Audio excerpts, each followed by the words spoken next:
That's pretty good. But next week, on Tuesday next week, we've got the RBA.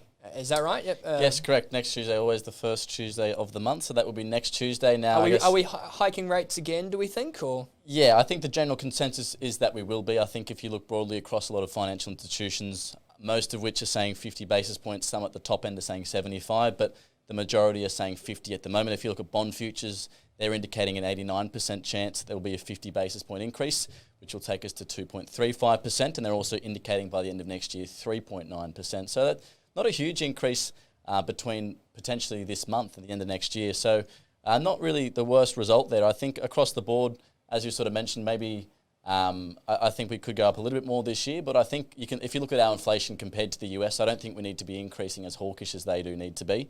And I think that's, I guess, the signs of positivity here. I think if you look at a lot of different things at the moment, there is some more signs of positivity in our own market. And I think, as the boys mentioned, if you look at our own charts, a lot more positive, and I think there's a few more levels of support.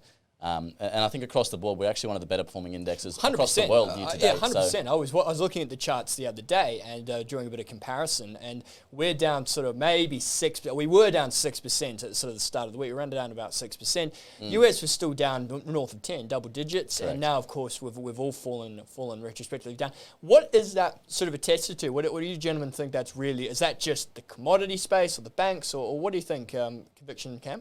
Yeah, look, obviously with a lot of the data coming out, inflation is obviously on everyone's mind. We saw the UK came out, I believe, was 9.1. Very elevated. They're talking, Goldman Sachs came out, they reckon above 18% next year. England, right? For the UK. So big numbers over there. But I think across the board, like the boys have been saying, inflation here is just nowhere near at those levels. So you look at Europe, you look at Eurozone.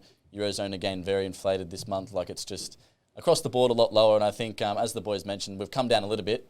But is that into a very strong area of value? Billy said lots of support there for the ASX 300. And especially coming to the end of earnings season, gives people a pretty good indication.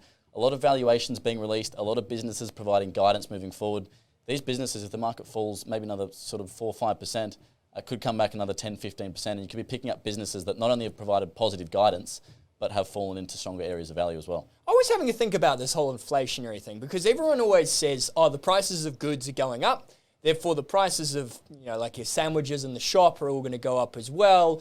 The prices of everything else is going to move into a positive direction. And I kind of voiced the idea that potentially it's a lot more tricky to do that in very affluent areas in Australia. So if we're talking maybe CBD of Sydney, which is probably one of the more expensive places, go there and you get let's just say a steak for $30 or $40. It's pretty hard to justify increasing by 10% on top of that. Do you know what I mean?